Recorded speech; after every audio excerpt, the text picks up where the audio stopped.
thoughts that now mistake our kings, carry them here and there, jumping our times, turning the accomplishment of many years into an hourglass.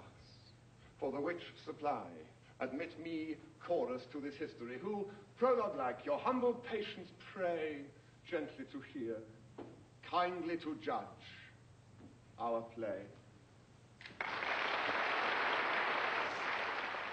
The chorus from Henry V, written in the last year of the 16th century, 1599.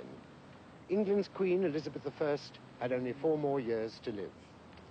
In that speech, Shakespeare smashes the unities, the classical unities, of time, place, and action, and prepares his audience for the play, asking them not so much to make allowances, but to enter into the spirit of his theatre, a theatre of language, imagination, comedy, and high drama.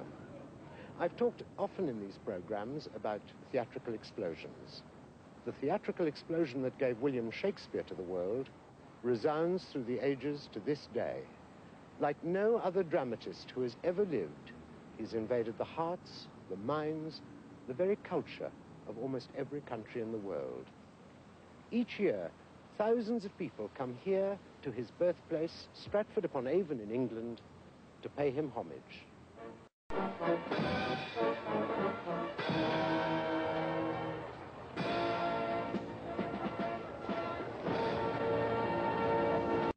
Is truly a universal figure. He's spoken on this planet. Mamże przemówić, czy też słuchać dalej? Nazwa ta tylko jest mi nieprzyjazna. Życie minia minuli. Na mwenyewe, na ninyi ni wakosei kuliko wao. Leriš Havoš, Ajo John? Backput? Аз обмислих вече вашата последна заповед. Да оставим това. Words, phrases he wrote 400 years ago are still very much part of contemporary English, often idle. He is studied in universities. There are men and women who devote their lives to the close scrutiny of his life and work. But what I love best about Shakespeare is that he was a complete man of the theatre. He wasn't just a playwright. He was also a small part actor, he was a director, and he was part of the management with shares in the profits. And the story of Shakespeare's theatre, this theatre in which he was so completely involved, begins a long time before he was born. The story of Shakespeare's theatre begins in the streets of England 500 years ago. Reenacted here to give a audience was to come.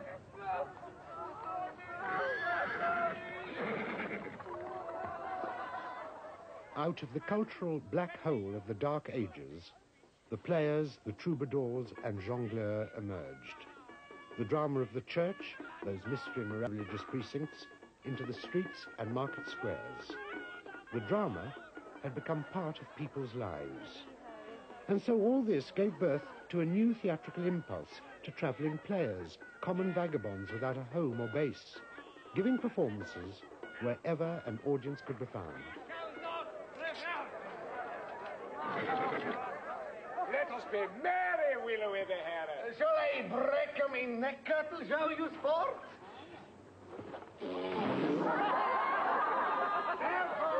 Ever beware of the report. This is a performance of a late 15th century morality play, Mankind, in which 3 vices are personified by actors, now introducing themselves to the audience. They're about to taunt and tempt mankind himself, who's only trying to get on with his daily work. It is written with the coal. With him I will not melt. Hey, that shitteth with his hole. Hey, that shitteth with his hole. This earth with me spada shall stay to death. They're speaking Middle English, which is very difficult for us to understand. Not so the bawdy lavatorial humour. On his bridge it shall be said. On his bridge it shall be said. Holy, holy, holy, holy. Hey, you hands, fellows, with breeding, lever your finger. Must need labor. Casts were small. The theatre hasn't changed much. Then, as now, economic reasons dictated the style of performance. These acted from the crowd.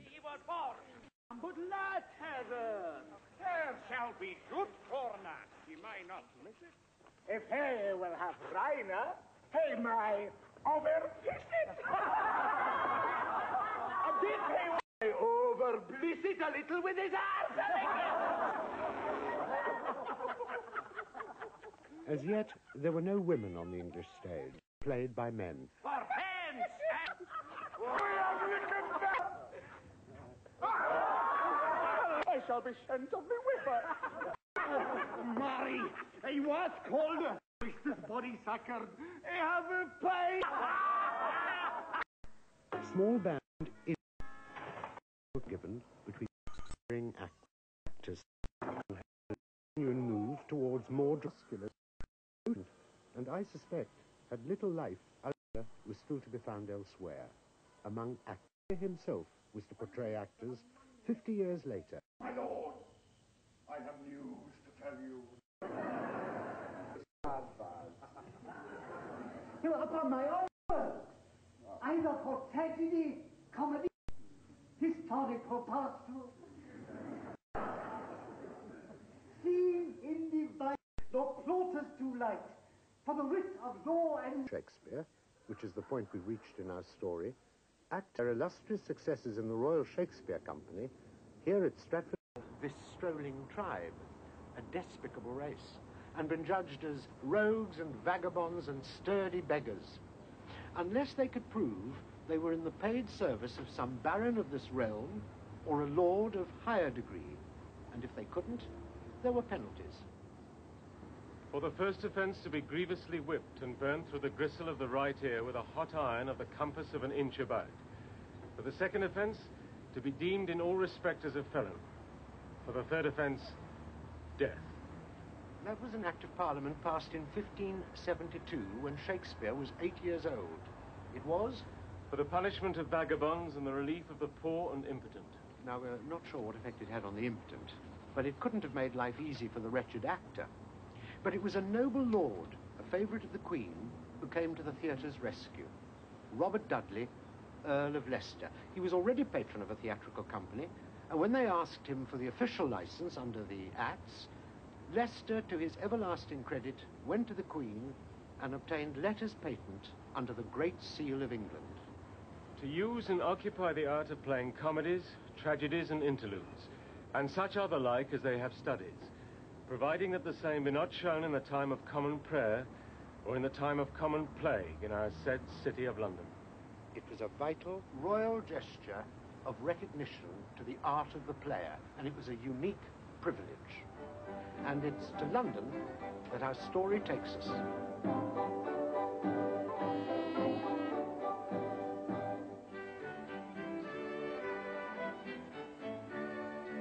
In 1574, London's puritanical city council passed their own act regulating performances within the city walls. But Leicester's company of actors defied them and signed a lease for a patch of land here, outside the city walls in Shoreditch. And on this site, in 1576, they built a playhouse which was called simply the Theatre. The history of the London stage had begun. Other companies followed their lead. The Curtain was built, and the first indoor theatre, Blackfriars Priory. Soon after, south of the river, came the Swan. Shakespeare was now 12 years old.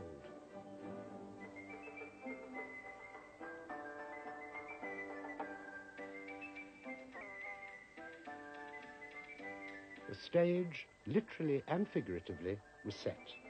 We have experienced professional players, patronage, a permanent home for actors and writers working together day by day, bringing learning and invigorating poetic vision to the stage. Green, Lodge, Lilly, Kidd, and above all, Christopher Marlowe, who took the trotting rhythms of the old interludes and morality plays and broke through a mysterious barrier with his words and imagery. Marlowe was the son of a shoemaker, and he was educated here at Corpus Christi College at the University of Cambridge. But he left early because of some mysterious government service abroad. It was said he was a spy, which is a good occupation for a dramatist. Later, he was imprisoned as the result of a street fight in which an innkeeper was killed, but the Queen pardoned him. And subsequently, he was charged with atheism. But before he could come to trial, he himself was killed after a pub brawl in mysterious circumstances. He wasn't yet 30 years old. Marlowe's achievement was to haul the drama into the modern age. Indeed, he sought as his self-appointed purpose to free the drama from what he called the jigging veins of rhyming mother-wits. But I think there's no doubt that he was more poet than dramatist, more an intellectual than a man of the theatre. Like others, he adapted blank verse for the stage, and I'm absolutely certain that his plays are at their best in the great heroic set pieces, as when Faust, having bartered his soul to the devil, faces at last eternal damnation. And then thou must be damned perpetually.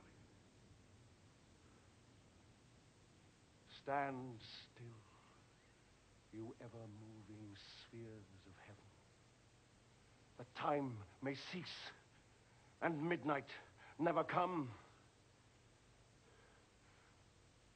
Fair nature's eye, rise again, and make perpetual day. Or let this hour be but a year, a month, a week,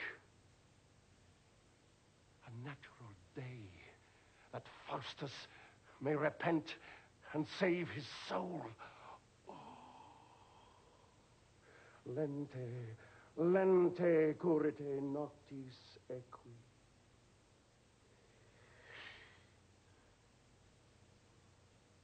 The stars move still. Time runs. The clock will strike. The devil will come, and Faustus must be damned. Oh, I'll leap up to my God, who pulls me down. See where Christ's blood streams in the firmament. One drop would save my soul. Half a drop. Ah. But the true explosion, the true dramatic explosion, needed something else. All that is known with any degree of certainty concerning Shakespeare is that he was born in Stratford-upon-Avon, married and had children there, went to London, where he commenced actor and wrote poems and plays, returned to Stratford, made his will, died, and was buried. The words of George Steevens, a great Shakespearean scholar of the age, of course, because since his time, we've learnt a little more about the playwright. But there are, for example, still 7 lost years about which we know absolutely nothing. And those 7 lost years have given rise to all sorts of speculation, some of them fantastic and quite crazy. But the fact is that history provides us with no documented insight into Shakespeare's interior life. We have the plays, the poetry, the sonnets, and they give us an elusive, tantalizing sense of the artist. But we know very little about him as a man. But the important thing for us is that Shakespeare, it seems, entered the world at exactly the right moment. The language was vibrant and alive. The acting profession was flourishing in spite of, well, perhaps because of, official opposition. There was a popular, economically viable theatre. 2 companies visited Stratford in 1569, and Shakespeare probably saw them perform for his father John, who, as bailiff, would have had to give them a license and seen their first performance known as the Mayor's Play. And I think there's no doubt that Shakespeare, from an early age, saw the theatre as a focal point for his extraordinary gifts. And there was only one course open to him, as there is to any young man who wants to make his mark in the English theatre to this day. He had to try his luck in London. Again, we don't know for certain when he left Stratford or when he arrived in the metropolis. All that can be said with safety is that by 1592, at the age of 28, he was a member of the London theatrical profession established as actor and playwright. And by 1595, he was a member of the Lord Chamberlain's Men, the foremost theatrical company of the day. And like any playwright worth his salt, he was in receipt of what can be described as bad notices. An upstart crow, beautified with our feathers. That with his tiger's heart wrapped in a player's hide, supposes he is as well able to bombast out a blank verse as the best of you. And being an absolute Johannes factotum, is in his own conceit the only shake scene in the country. Robert Greene, a university man and a playwright who warned the theatre against a mere player setting himself up as a Johannes factotum and a universal genius. The target for his venom, though deliberately disguised, is clearly identifiable. And an attack like that could only mean one thing, that Shakespeare was highly successful. And so was the theatre. It has been estimated that by now, London's 5 theatres were attracting 15,000 or more theatre-goers weekly, probably the highest percentage of its inhabitants in history. Yet the theatre was under severe attack. In 1597, all theatrical performances were banned for 3 months, and there was even a threat to demolish London's theatres. But fortunately for us, Queen Elizabeth I loved theatrical performances, and it was the court that saved the day.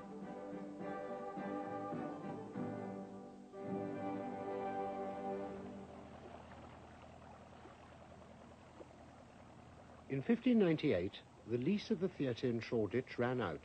It was torn down, and the timbers taken across the river to build another theatre on the south bank of the Thames.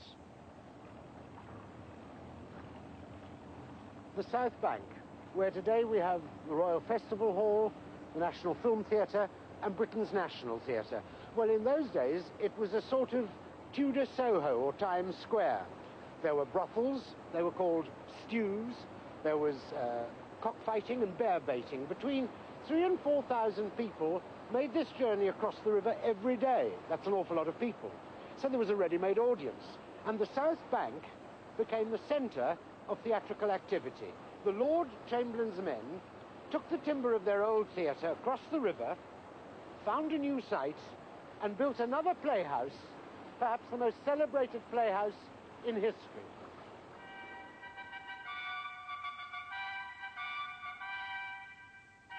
Just over there, covered by that hideous building, which is now a brewery, stood the first Globe Theatre.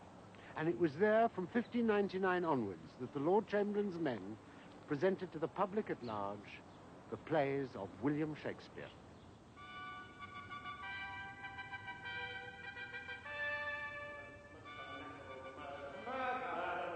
It was Shakespeare himself who called it the Wooden O, because that's literally what it was. A wooden theatre in the shape of an O. And this is what we think the stage must have looked like. Legend has it that over the door was written the motto, Totus Mundus Agit Histrionum, which means all the world's a stage. The company was led by 2 outstanding actors, William Kemp, the foremost comedian of his day, and Richard Burbage, the first actor to play all those great Shakespearean roles, Hamlet, Macbeth, Lear, Othello, Richard III.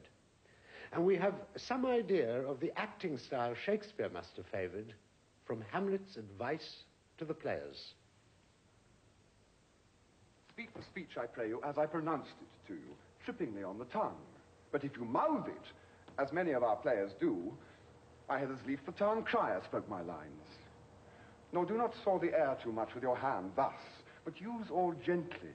For in the very torrent, tempest, and, as I may say, whirlwind of your passion, you must acquire and beget a temperance that may give it smoothness. Oh, it offends me to the soul to hear a robustious, periwig-pated fellow tear a passion to tatters, to very rags, to split the ears of the groundlings, who, for the most part, are capable of nothing but inexplicable dumb shows and noise, I would have such a fellow whipped for o'erdoing termagant. It out Herod's Herod. Pray you avoid it. I warrant you. Be not too tame neither, but let your own discretion be your tutor. Suit the action to the word to the action, with this special observance, that you o'erstep not the modesty of nature. For anything so o'erdone is from the purpose of playing, whose end, both at the first and now, was and is to hold as 'twere the mirror up to nature, to show virtue her own feature, scorn her own image, and the very age and body of the time his form and pressure. Now this o'erdone, or come tardy off, though it make the unskillful laugh, cannot but make the judicious grieve, the censure of the which one must, in your allowance, o'erweigh a whole theatre of others. Oh, there be players that I have seen play, and heard others praise, and that highly. Not to speak it profanely, that neither having the accent of Christians, nor the gait of Christian, pagan, nor man, have so strutted and bellowed that I had thought some of nature's journeymen had made men, and not made them well. They imitated humanity so abominably. Now, it's a curious thing about the Globe Theatre. Its shape and the style of acting and performance that must have taken place within it has exerted a strong hold on the imagination of people of the theatre ever since it was built. The wooden O. And especially in this century, there's been a great movement to break the tyranny of the proscenium arch and to get back to the simplicity of this theatre. And ironically, it's fallen to an American to try and recapture this glory of the past. The distinguished actor and director Sam Wanamaker is hoping to build a replica of Shakespeare's Globe on the original site. It's been an obsession of his ever since he began his acting career on such a stage. One felt you were in the same room, that they were participating with you in the play. It was a whole different experience, being able to see the audience, whereas in the proscenium theater, there was a total alienation, a separation from them. You didn't feel they were part of it, unless you heard them coughing, of course, which happened quite frequently. But if you come over here, I'll show you in the Globe what the main difference for an actor is. Because if the actor in the Globe Theatre came to the front of the stage, he was in the dead center of the theater, surrounded almost totally by the audience, who stood around him on all sides, and sometimes the audience sat or stood at the back behind the actor. So there he was, in a room, in effect, surrounded by the people. The audience was part of the performance, whereas the proscenium arch theater, the audience is really distinctly separate, and they have no direct physical involvement. But there's also an important fact, it seems to me, that an actor standing downstage or in the most powerful position on that stage is no more than, 40 foot away from the furthest point of I the think theatre. you're right. I think those figures are absolutely right. And of course, in the Globe, he was playing in the open air. There was no artificiality about the experience. The imagination came through the words, through the language, and through the recognition by the audience that these were actors, but were creating places and characters. And it was very exciting because they were actively participating in it. Well, this leads one, of course, to the conclusion that you put the emphasis, as Shakespeare intended it, on language. Absolutely. And I've always said that the place where an audience sits is not called an auditorium for nothing. It's a place where you listen. Absolutely. And I wonder if a modern audience, in your experience, I think you'd say yes, the modern audience can accept this emphasis on language and this lack of theatrical effect. Well, absolutely, because basically Shakespeare, being the genius that he was able to create the places, the locales, in his language, in the poetry. He painted those pictures for you. He asked the indulgence of the audience, of course, to use their imaginations, which in fact is what they did. But it was his language that created those places. This playhouse is as close as we can get to the wooden O for which he wrote Hamlet, Lear, Macbeth, Othello, Henry V. But here's the extraordinary thing. This wooden O stands here in Cedar City, in Utah, in the United States of America. I am thy father's spirit, doomed for a certain term to walk the night, and for the day. We've come here with a company of English actors to give you some idea of authenticity. And they're under the direction of a man who's had vast experience of open stage production, Michael Langham. And you closing up there.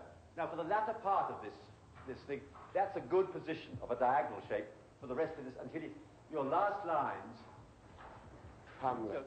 Jeremy Irons is to play Hamlet. King, father, royal Dane. Paul Rogers, the ghost of Hamlet's father. Can you be right down by that one? Yes. You could? It'd be marvelous. You could be. Yes. Right. Yeah. Yes, indeed. The only way to cope with it is to humor him. Stanley Labor, Marcellus. Isn't it terribly dangerous? We're getting nearer to this voice. And Martin Potter, Horatio. I think he's in league with the devil at this point. Well, just turn up where you are. Don't go centre. All right. Get the same point over. All right. I, Mary, is... But to my mind, though I am native here and to the manner born, it is a custom more honoured in the breach than the observance. A divine gift for language, a thorough knowledge of acting, a genuine passion for the dramatic tensions between characters, a robust humour, a complete involvement with the theatre. These were the forces at work in Shakespeare the playwright. And for all these to succeed, he was able to rely on his audience's sophistication and understanding. Now, it's been argued by some scholars that because Shakespeare's plays are so full of blood and violence and lechery, that his audience must have been similarly riotous. That seems to me absolute nonsense.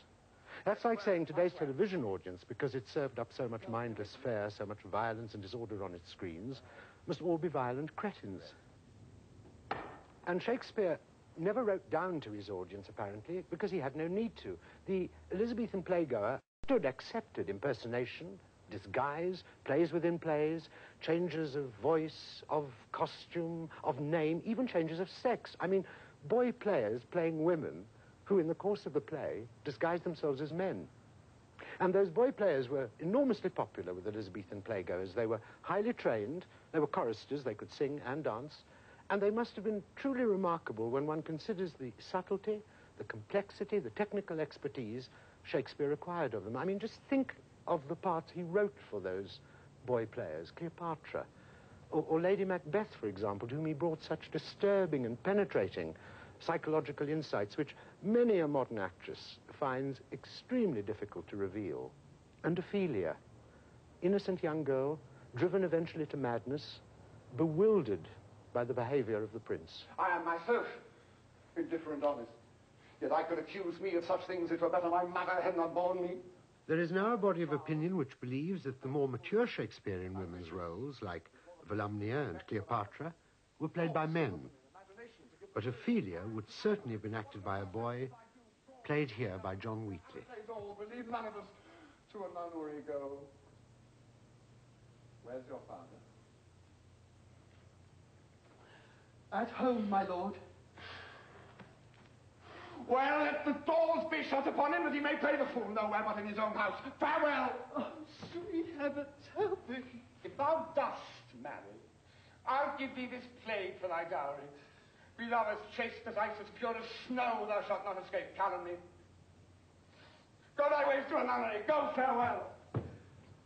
Well, if thou wilt needs marry a fool. For wise men know well enough what monsters you make of them. To a nunnery go, and quickly do, farewell. Heavenly powers, restore me. I have heard of your paintings, too. God has given you one face, and you make us another. You jig, and you amble, and you lisp. You nickname God's creatures, and you make your wantonness your ignorance. Well, don't you? Oh, no more. It has made me mad. Michael, I can't help feeling that this is one of the most unlikely places in the world for us to meet, here in Utah, Cedar City, Utah. And I was wondering, what are the particular problems you've encountered with staging the ghost scene in Hamlet here? Because you've got the platform and this lower stage level. How have you been guided? How have you made your decisions as to where the ghost should be, where Hamlet should be, and the others, and so on? Well, we thought it was right to take the first section of the scene on the platform upstairs, like on the top of the battlements. which I think is probably how it was first staged. And then the second part of the scene, the confrontation between father and son on the main acting area, which is more intimate, obviously, than a platform at the back of the area. Although the text, the imagery of the text, talking about the ghost, maybe is going to draw Hamlet up to some perilous height, it suggests going up. But I think now, having tried to work it here, that what the text really means is that the ghost is going to lure Hamlet to some perilous precipice, which could be the front of the main stage, immediately overlooking the ocean. You cover him. Go up towards him.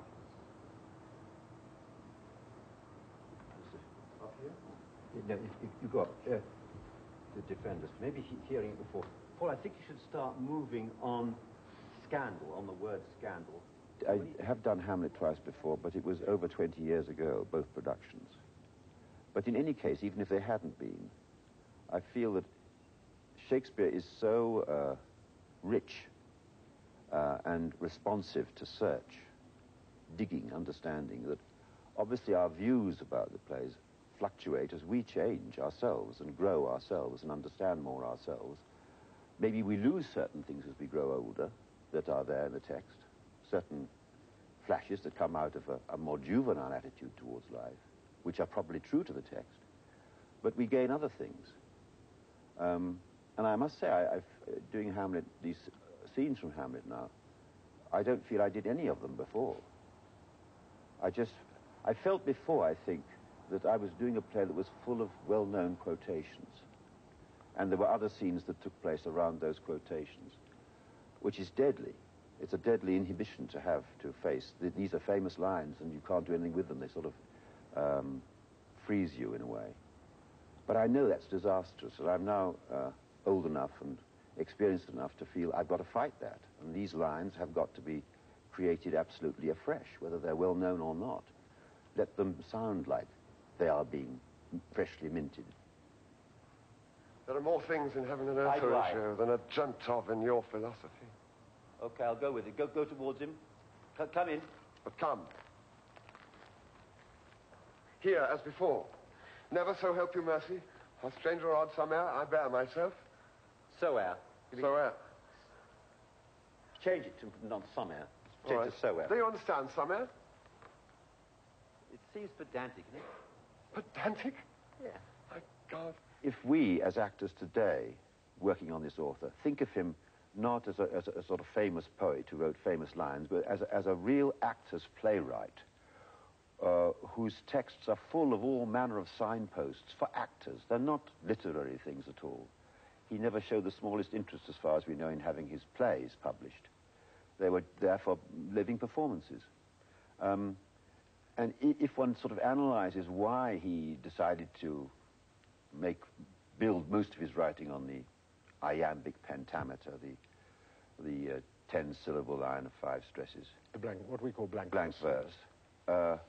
Was because the rhythms of it seemed to capture the ordinary, everyday rhythms of speech. And you begin to see, imagining the intimacy of the sort of theatre he was writing for, which he and his actors designed together. And now our company is going to perform part of the ghost scene from Hamlet, as it may have been played in Shakespeare's Globe Theatre. For a few minutes, therefore, please forget your schooling. Those of you to whom Shakespeare is a barrier, forget academic study and enter into the spirit of the language, because there are no lighting effects, no theatrical aids. All is concentrated on the words. A ghost has appeared on the battlements.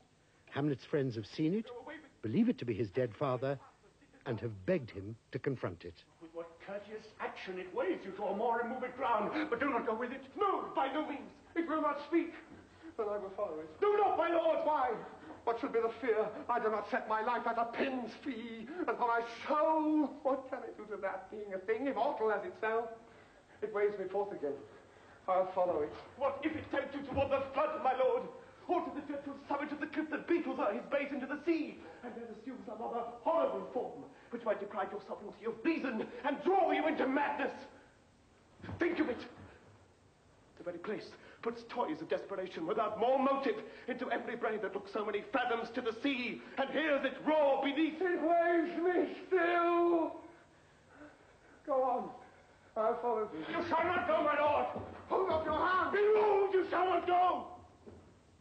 My fate drives out and makes its petty artery in this body as hardy as a Libyan lion's nerve. Still am I called. Unhand me, gentlemen. By heaven, I'll make a ghost of him that lets me. I say away. Go on, I'll follow you. He waxes desperate with imagination. Let's follow. Have after. 'Tis not fit thus to obey him. To what issue will this come? Heaven will direct it. Something is rotten in the state of Denmark. My lord! My lord! Lord Hammer! My lord! Whither was that evening? Speak! I'll go no further. Mark me. I will. My hour is almost come, when I to sulphurous and tormenting flames must render up myself. Alas, poor ghost. Pity me not, but lend thy serious hearing to what I shall unfold. Speak. I am bound to hear. So art thou to revenge when thou shalt hear. What? I am thy father's spirit, doomed for a certain term to walk the night, and for the day confined to fast in fires till the foul crimes done in my days of nature are burnt and purged away. But that I am forbid to tell the secrets of my prison house, I could a tale unfold whose lightest word would harrow up thy soul, freeze thy young blood, make thy two eyes like stars start from their spheres, thy knotted and combined locks to part at each particular hair, to stand on end like quills upon the fretful porpentine. But this eternal blazon must not be to ears of flesh and blood. List, oh list, if thou didst ever thy dear father love. Oh, God. Revenge his foul and most unnatural murder.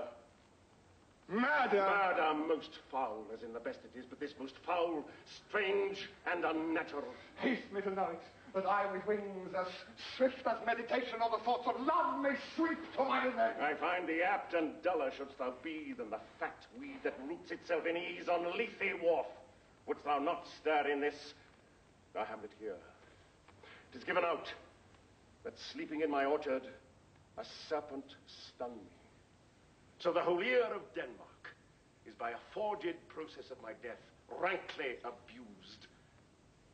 But know thou, noble youth, the serpent that did sting thy father's life now wears his crown. Oh, my prophetic soul, my uncle. Aye, that incestuous, that adulterate beast with witchcraft of his wit, with traitorous gifts, or wicked wit and gifts, that have the power so to seduce one to his shameful lust, the will of my most seeming virtuous queen. Oh, Hamlet, what a falling off was there from me, whose love was of that dignity that it went hand in hand, even with a vow I made to her in marriage, and to decline upon a wretch whose natural gifts were poor to those of mine. But virtue, as it never will be moved, though lewdness caught it in the shape of heaven, so lust, though to a radiant angel linked, will sate itself in a celestial bed and prey on garbage. Soft. Methinks I scent the morning air.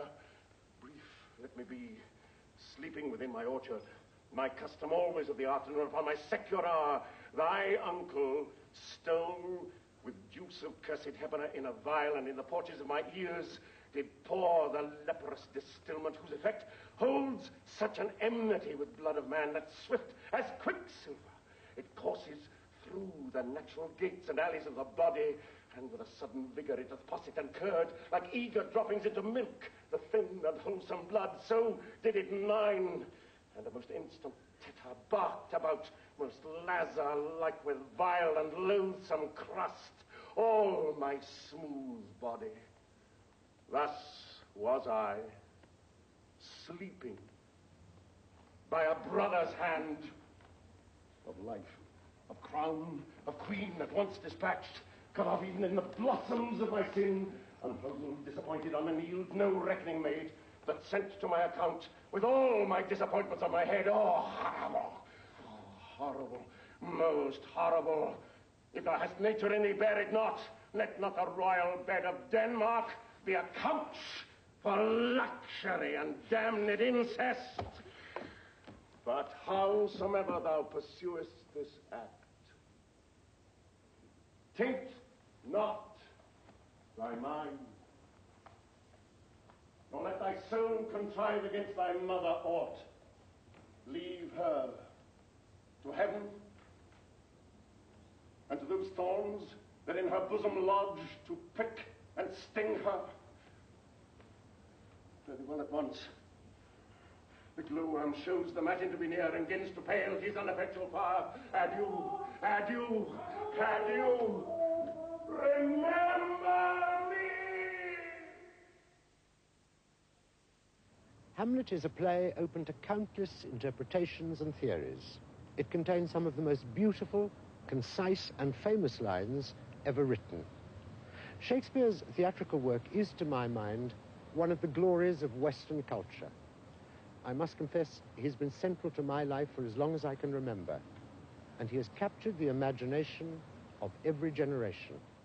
Not only does he, in his own work, encompass kings, gods, princes, working men, peasants, women. He deals with the race problem, he deals with power politics. He seems to also sum up every other artist. When I'm working in Mozart, I can turn to Shakespeare. When I'm considering Wagner, I can turn to Shakespeare. When I'm doing the Greeks, I can turn to Shakespeare. And he seems to be able, multifaceted as he is, to mean everything to different people at different times, at different places, because he is so rich. I think once you become a critic, what it actually means, it's the kind of litmus paper, I think, for performers, for one thing. You tend to judge actors and actresses often by their abilities in certain classic roles. You tend to judge a man often by the quality of his Hamlet or his Lear or his Othello, or an actress by the quality of her Lady Macbeth or her Cleopatra or her Juliet. And I believe in the old G.H. Lewis principle, really, that he is greatest who is greatest in the highest reaches of his art. And I think an actor who cannot scale some of those heights often isn't by definition a great actor. Wesker said something about Shakespeare. He said, if England wants to have other playwrights, we should forbid Shakespeare for 50 years.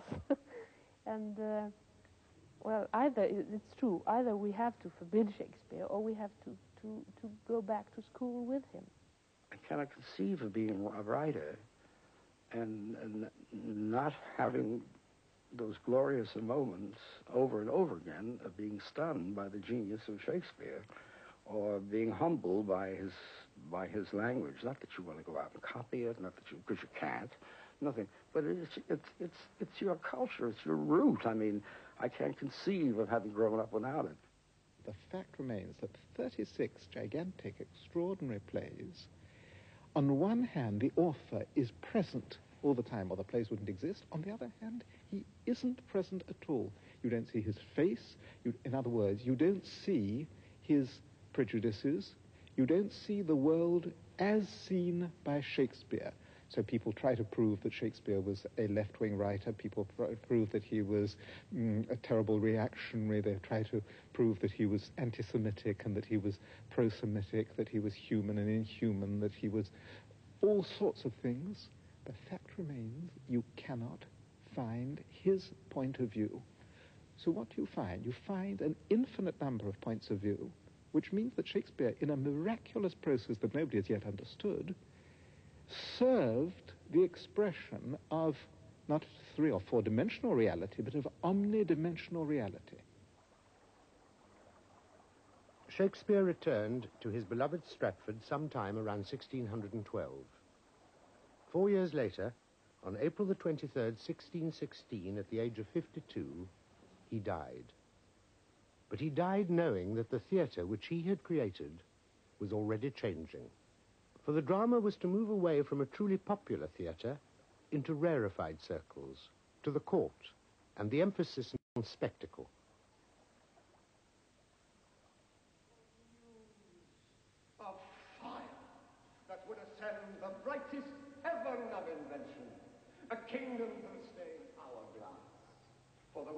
reply.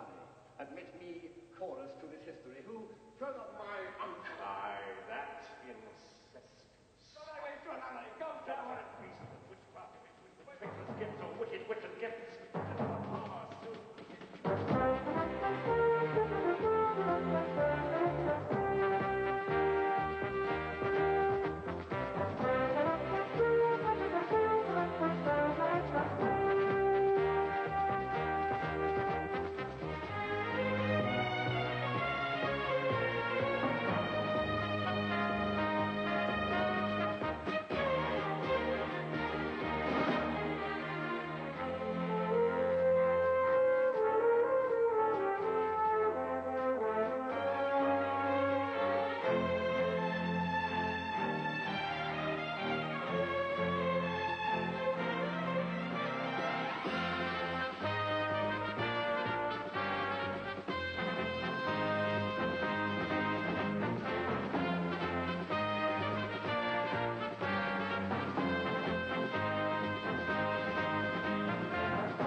In all the world's a stage, such stuff as dreams are made of.